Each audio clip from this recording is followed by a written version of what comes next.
Jean-Michel Blanquer, bonjour. Bonjour Jean-Jacques Bourdin. L'épidémie s'accélère fortement, c'est ce qu'a dit Jean Castex hier en fin d'après-midi. Situation critique en Île-de-France, dans les Hauts-de-France, nouvelles mesures, 16 départements, donc 8 d'Île-de-France, 5 des Hauts-de-France, plus les Alpes-Maritimes, la Seine-Maritime et l'Eure, qui passent avec un régime particulier, 21 millions de Français. Alors, dans ces départements ne restant ouverts que les commerces vendant des biens et des services de première nécessité, on a appris que les coiffeurs allaient rester ouverts. Ça fait 110 000 commerces dans 16 départements qui vont devoir fermer. Sortie en extérieur permise en journée dans un rayon de 10 km. Comment faire respecter ces règles? Première question. Et ensuite, déplacements interrégionaux interdits, sauf motif impérieux ou professionnel. Alors là, j'aimerais savoir ce que vous avez compris. Par exemple, si je vais d'Aquitaine en Occitanie, de régions différentes, est-ce que je peux? Ce qui est très important dans ces mesures, c'est que c'est des mesures ciblées à tout point de vue. C'est des mesures ciblées d'un point de vue territorial, c'est-à-dire elles sont prises dans les endroits où le virus est particulièrement circulant. Et deuxièmement, c'est ciblé, je dirais, sur le plan thématique, en tirant toutes les conséquences de ce que nous apprenons mondialement depuis un an, c'est-à-dire le fait que les grandes contaminations ont lieu surtout dans les lieux fermés, lorsqu'on a enlevé son masque, lorsqu'on est à proximité les uns des autres, beaucoup plus que quand on est en plein air. Donc les mesures, du coup, sont faites pour éviter les brassages, tout simplement. Elles sont faites pour éviter qu'on se retrouve à plusieurs en milieu fermé en se contaminant et éviter aussi les grandes circulations. Donc, moi, je vous pose des questions précises, Jean-Michel Blanquer. Est-ce que je vais pouvoir circuler d'une région à l'autre? Non, le Premier ministre a été très clair hier soir sur le fait qu'il n'y avait pas de circulation d'une région à l'autre, bien sûr. C'est-à-dire que si je pars en week-end, je sais pas, aujourd'hui, je ne pourrais pas revenir dans ma région? Non, c'est outre que c'est pas dans mon portefeuille ce point-là. Mais j'aimerais savoir ce que vous avez compris, parce que moi je n'ai rien compris. Je vous le dis tout de suite, je n'ai rien compris. Sur un certain nombre de choses qui sont annoncées, comme hier soir, vous avez toujours ce qu'on appelle le CIC le lendemain de chaque déclaration du Premier ministre, c'est-à-dire les précisions qui viennent pour tous les cas de figure. Parce que si vous voulez, on peut faire une casuistique sur chaque point. Oui, et donc il est tout à fait normal que... Il est dommage qu'on ne les ait pas, les précisions. Parce que vous allez les avoir domaine par domaine, mais là, s'agissant des déplacements, ça concerne les régions qui ont été définies hier soir par le Premier ministre vers l'extérieur, et évidemment, ça vaut dans un sens comme dans l'autre. Autrement dit, le but, c'est assez simple, on veut éviter qu'il y ait expansion du virus, des régions les plus concernées vers les régions les moins concernées. Bien, nous verrons si 16 départements... c'est suffisant. Nous verrons au fil du temps et dans les semaines qui viennent. Couvre-feu dans toute la France, 19h au lieu de 18h, parce que nous allons changer d'heure. C'est la raison première. Là aussi, c'est du pragmatisme pour tenir compte à la fois de l'évolution de la saison, et puis, encore une fois, pour tenir compte du fait que c'est pas le fait d'être en plein air qui est le plus grand problème. Le plus grand problème, c'est de créer du brassage. En fait, c'est un confinement qui ne dit pas son nom, quoi. C'est un mot qu'on ne prononce plus, que plus personne ne veut vous. Non, moi, on pourrait l'appeler confinement ciblé en particulier. Encore une fois, il s'agit d'aller au plus fin possible vers les vrais facteurs qui contribuent à la contamination. Alors justement, on va parler de l'air libre, de ces lieux aérés où on va pouvoir vivre finalement. Il vaut mieux vivre dehors dans un lieu aéré, si j'ai bien compris, que chez soi, dans un magasin ou ailleurs enfermé, et notamment peut-être dans une école. On va en parler. Alors l'école, justement, les écoles vont rester ouvertes. Là, vous avez tenu bon. Oui, parce que vous avez tenu bon. Est-ce qu'il y a eu une tendance à... Non, tout le monde était sur la même ligne. Il y a toujours de la discussion dans l'ensemble de la société française, d'ailleurs, et évidemment aussi dans la sphère de l'appareil d'État. Mais ce qui est très important, c'est de rappeler, j'ai dit à l'instant que c'était un confinement ciblé, que notre priorité, c'est les enfants, les adolescents, les jeunes. Et ce ne sont pas des 20 mots, ça influence toutes nos décisions. Et donc la plus grande des priorités, c'est évidemment l'école, et c'est pourquoi elle reste ouverte. Et école maternelle, élémentaire, collège, ouvert. Le lycée, demi-jauge totale. Ça veut dire demi-jauge totale, demi-classe par jour. Comment ça va être organisé? Oui, c'est l'idée toute simple, c'est un élève sur deux dans chaque lycée. Donc on parle là d'un quart des lycées de France, puisque on parle des lycées d'Île-de-France et des Hauts-de-France. Cela représente environ 1021 lycées exactement. Alors, vous aviez déjà une partie d'entre eux qui étaient déjà en mode hybride, donc ça ne change pas. Par contre, désormais, c'est 100% des lycées de ces territoires qui vont être en demi-jauge, de façon à limiter les brassages. Et on sait que c'est plus un élève est âgé, plus un enfant est âgé, plus le sujet de la contamination est important. Donc, c'est pourquoi la mesure est ciblée sur les lycées. Et vous savez, école maternelle, école primaire, collège, de nouvelles mesures? Non, on maintient les protocoles sanitaires tels qu'ils existent aujourd'hui. Hein. Je rappelle que quand même, on a par exemple encore tous les enfants des écoles primaires avec un masque. On a des protocoles sanitaires stricts. On a la stratégie tester, alerter, protéger qui monte en puissance avec des tests salivaires qui se déploient dans les écoles primaires. Donc c'est toute une technique qui nous permet de garder l'école ouverte. Le sujet n'est pas mince. Jean-Jacques Bourdin. Je veux vraiment redire aujourd'hui à quel point la France se distingue positivement dans cette question des écoles ouvertes. Hier, je parlais avec les représentants de l'UNESCO et de l'OCDE, c'est-à-dire les personnes qui observent l'éducation à l'échelle mondiale. En Angleterre, ils ont perdu 20 ans de lutte contre les inégalités sociales en une année. Vous avez des centaines de millions d'enfants qui sont déscolarisés dans le monde. Nous, les Français, nous sommes le pays de plus de 15 millions d'habitants qui a le plus maintenu les écoles ouvertes. Eh bien, c'est un investissement sur l'avenir hors du commun. Il y a un risque de catastrophe éducative mondiale à cause de cette épidémie. Ce que nous sommes en train de faire en ce moment, c'est d'éviter à la France cette catastrophe. Je fais des visites dans les écoles, je parle avec les uns les autres. Les professeurs que je veux... et tout le monde doit remercier les professeurs aujourd'hui, exprimer cette gratitude, parce qu'ils sont au premier rang de cette lutte pour l'éducation. On se rend compte dans la période actuelle à quel point l'école, c'est fondamental. Et donc, c'est pas une variable d'ajustement, ça reste le sujet central si on veut tout simplement l'avenir de nos enfants et l'avenir de notre pays. C'est ce qui est en train de se passer, c'est-à-dire cette année scolaire 2020-21 est une année scolaire où les enfants français, je l'espère jusqu'au bout, jusqu'au mois de juin, n'auront pas perdu ces jours de classe qui sont des pertes catastrophiques dans d'autres pays. Les cantines, comment ça va se passer? Les cantines, il va y avoir changement dans l'organisation? Alors, c'est évidemment au cas par cas que les choses se règlent. Vous savez, parfois, on a des cantines qui sont fermées parce qu'elles n'arrivent pas à respecter le protocole. Des purificateurs d'air, par exemple, dans les cantines? Avec les collectivités locales, il arrive qu'on en installe. Il y a toujours du débat sur telle ou telle méthode, mais le fait est qu'avec les collectivités locales, il y a du travail. Vous avez des cantines où du plexiglas a été installé, vous avez des cantines où il y a des purificateurs d'air. Chaque réalité est un cas particulier. L'éducation à l'extérieur, quand la météo le permet. Anne Hidalgo. Oui, mais et qui est d'ailleurs, quand on peut le faire, ça, c'est-à-dire quand la température le permet, quand il ne pleut pas, etc., c'est quelque chose qui est souhaitable même quand il n'y a pas d'épidémie. Donc il faut être pragmatique. Et c'est d'ailleurs ce qui se passe, c'est ce qui se passe en France aujourd'hui. Nous fermons des classes aussi, bien sûr, quand il y a contamination, mais c'est...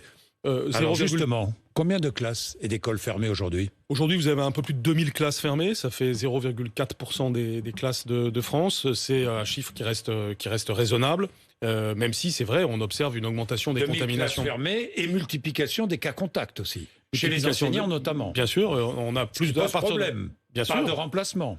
La plupart du temps, on assure le remplacement à 94% aujourd'hui. Donc il y a évidemment parfois des difficultés de remplacement, hein, mais qui sont, je dirais, un moindre mal dans la situation provisoire du dédoublement de certaines classes. Bon, ça arrivé dans l'académie de Lyon, effectivement. Ça peut être parfois... encore une fois, il faut être pragmatique. Vous savez, au début du confinement, le président de la République a dit, il y a un an, c'est une guerre. N'oublions pas qu'on est dans des circonstances hors du commun. Et c'est dans ces circonstances hors du commun l'honneur de l'ensemble des acteurs de l'éducation que de permettre que ça fonctionne quand même. Alors on peut toujours me citer un dysfonctionnement ci et là, ça peut tout à fait exister, mais globalement l'école de la République, l'école en général fonctionne en ce moment et c'est évidemment quelque chose qui doit unir la société française autour de son école, de ses enfants qui s'expriment. Bien sûr. Inquiétude des élèves de BTS par exemple. Contrôle continu? Écoutez, tout dépend évidemment de l'évolution de l'épidémie, mais les élèves de BTS, comme les élèves de classe préparatoire, ont eu la chance, depuis septembre dernier, d'avoir les lycées ouverts, puisque les BTS et les classes préparatoires, ça se passe dans l'enceinte de lycée. Donc, ils ont eu une situation beaucoup plus favorable que beaucoup d'étudiants qui, du fait des restrictions liées à l'université, parce que les amphithéâtres sont plus grands, les conditions sanitaires sont différentes, se sont donc trouvés, eux, élèves de BTS, dans une situation plus favorable, qui leur a permis d'étudier. Je ne veux pas qu'aujourd'hui la revendication de contrôle continu soit la revendication dans tous les domaines, comme s'il y avait un avantage à faire le contrôle continu plutôt que le contrôle terminal. Quand on peut faire le contrôle terminal selon les règles prévues, il est préférable de le faire. Donc on va Comme à chaque fois, je regarde les situations, je discute, mais le principe, c'est pour chacun de préserver autant que possible les règles prévues au début, a fortiori comme dans le cas des BTS où on a pu maintenir les cours des élèves. Jean-Michel Blanquer, les tests dans les écoles, tests salivaires dans les écoles primaires. Oui. On en est à combien de tests aujourd'hui? Parce que chiffres. Vous avez annoncé plein de chiffres. Hein. On était à 300 000. Oui. On devait avoir 300 000 tests cette semaine. Oui. Eh bien, c'est probablement ce que nous aurons ce soir comme bilan.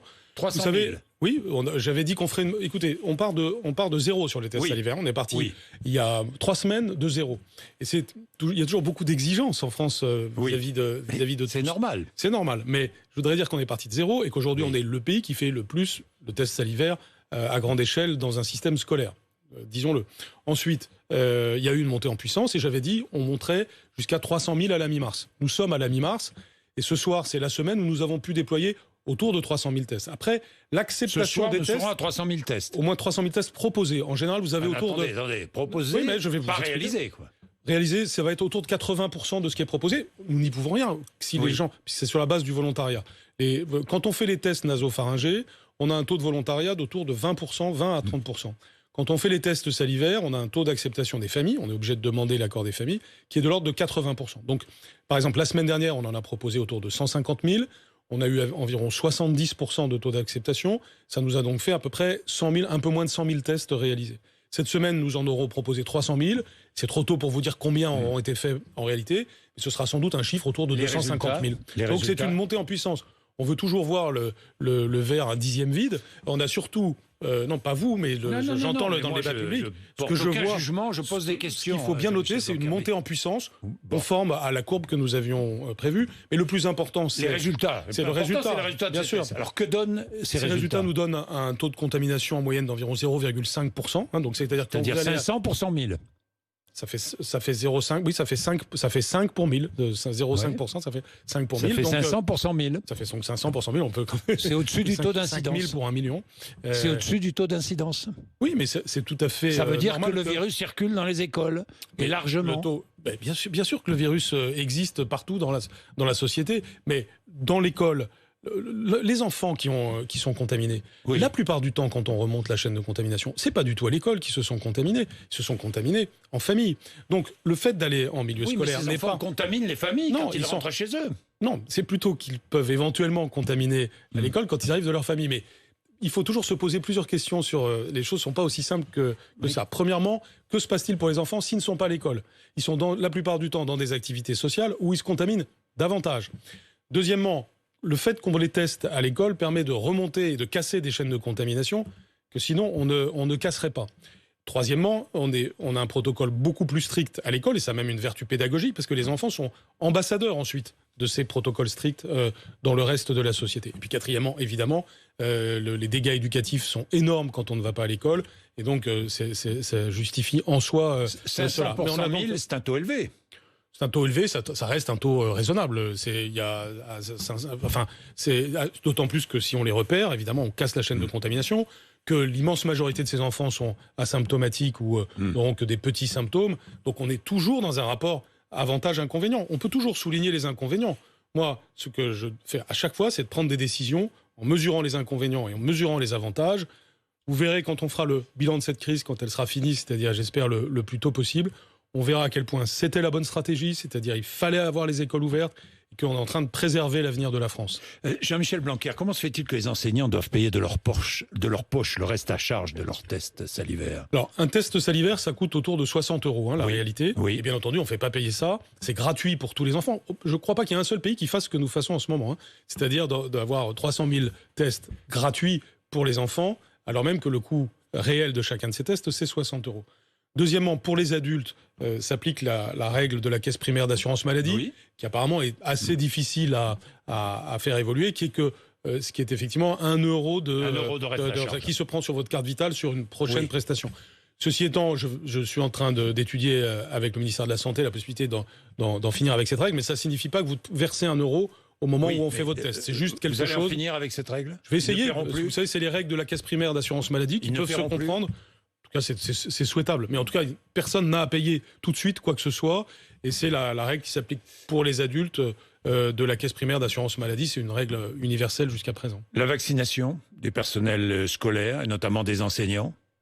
Alors, là aussi, vous aviez souhaité qu'elle soit bien sûr, vous savez, je suis évidemment là. Toujours il y a une règle d'ensemble qui est fixée, qui est on va des plus vulnérables aux moins vulnérables. Donc on va des plus âgés et des personnes qui ont des comorbidités jusqu'aux moins vulnérables. Certains professeurs sont déjà concernés par la vague de vaccination que nous faisons, puisque s'ils ont plus de 50 ans et qu'ils ont une comorbidité, ils ont évidemment la vaccination possible dès maintenant. Évidemment que je plaide pour que, dès que ce sera possible, c'est-à-dire dès que la vague de vaccins sera suffisante pour qu'ils soient considérés comme étant dans les catégories prioritaires, cela se passe. Donc j'espère que c'est au cours des prochaines semaines que une bonne partie des professeurs seront concernés. Nous y travaillons, mais il y a une rationalité à ce que nous sommes en train de faire. Pas de priorité. Le sport pour les enfants, donc horaire du couvre-feu, on est bien d'accord. Les gymnases restent fermés. Pour l'éducation physique et sportive en temps scolaire, non, ils peuvent rouvrir. C'est une des innovations. Nous prenons en considération une autre chose, si vous voulez, c'est que nos enfants, qui sont la priorité, c'est la priorité, c'est affirmé par le président de la République et le Premier ministre en permanence. Et nous pouvons être fiers de cela et nous devons le traduire de manière concrète. Et c'est vrai pour nous tous, acteurs de la société. Les enfants, les adolescents, les jeunes doivent être notre priorité absolue. Un des problèmes de la jeunesse aujourd'hui, les petits comme les plus grands, c'est le manque d'activité physique, le risque de sédentarité, le risque de problèmes de santé liés à cela, le risque de déprime aussi, disons-le. Donc nous prenons en compte cela, notamment pour continuer à autoriser les activités sportives de plein air, dès lors que ce ne sont pas des activités de contact, c'est très important.